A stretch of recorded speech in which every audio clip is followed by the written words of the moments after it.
You ask Tiger to solve. This deals with linear equations with one unknown. The final result is x equals -9. Let's solve it step by step. Simplify the expression.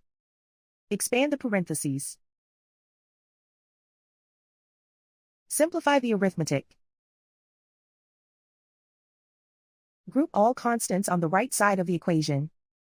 Subtract 3 from both sides. Simplify the arithmetic.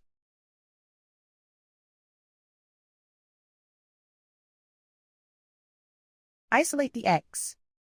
Divide both sides by 3. Simplify the fraction. Find the greatest common factor of the numerator and denominator. Factor out and cancel the greatest common factor.